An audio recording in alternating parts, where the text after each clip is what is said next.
পটাশপুরে বিজেপিতে ভাঙন।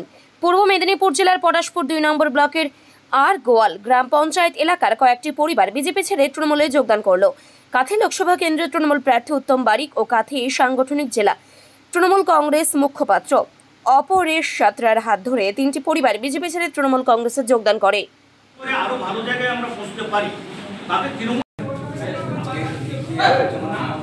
আমার জানা ছিল না, হঠাৎ একটা প্রোগ্রাম হয়ে গেছে। আজকেও দিনে 4 দিঘাতে থাকি, এসে দেখলাম এরকম একটা প্রোগ্রাম। আমার এই যে প্রোগ্রামটা হচ্ছে আমি জানি, ভালো লাগলো দেখলাম। আর আপনাদের সঙ্গে পরিচয়, আমাকে হয়তো অনেকে চেনেন না, পরিচয় সেরকম দিতে পারবো না এখানে। আমি দীর্ঘদিন দলের সঙ্গে যুক্ত করেছি নিষ্ঠামন, যেখানে যাই নিষ্ঠামন শহীদের দল। আজকে মাননীয় প্রার্থী উত্তম বাবুকে পেয়ে ভালো লেগেছে। আপনার বক্তব্য ভালো আমি শুনলাম। আপনাদের সঙ্গে সহযোগিতা করব। এই ভোট, আমি ভোটে বাড়িতে থাকি না, ভোটের দিনে আসি, ভোট দিই। যখন যে দলই করি আমি বাড়িতে থেকে আমি দল করি না। এইটুকু আশা করবেন আপনারা যে আমি আপনাদের সঙ্গে যুক্ত এবং ভোট আপনাদের যথা।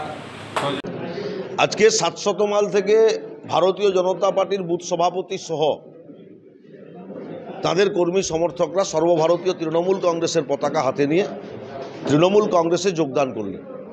আমাদের নেত্রী মমতা বন্দ্যোপাধ্যায়ের উন্নয়নের প্রতি আস্থা ভরসা বিশ্বাস এবং বাংলায় সম্প্রীতি বজায় রেখে তৃণমূল কংগ্রেসের যে রাজনৈতিক কর্মকাণ্ড, এর ওপর আস্থা রেখেই তারা আজকে ভারতীয় জনতা পার্টির দল পরিত্যাগ করে তৃণমূল কংগ্রেস পরিবারের সদস্য হলেন।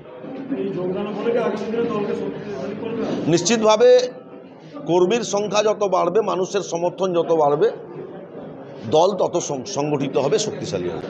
নিশ্চিতভাবে মমতা বন্দ্যোপাধ্যায়ের নেতৃত্বে তৃণমূল কংগ্রেস সারা বাংলায় 2011 সাল থেকে যেভাবে মানুষকে পরিষেবা দিয়েছেন, মানুষের পাশে আছেন। হয়তো কোথাও বিক্ষিপ্ত ঘটনা ঘটছে, তৃণমূল কংগ্রেস বৃহত্তর পরিবার, কেউ হয়তো তৃণমূল কংগ্রেস ছেড়ে সিপিএমে যোগদান করছেন, কংগ্রেসে করছেন, বিজেপিতে করছেন। এতে মমতা বন্দ্যোপাধ্যায়ের রাজনৈতিক প্রেক্ষাপটে বা নির্বাচনে কোনো প্রভাব পড়বে না।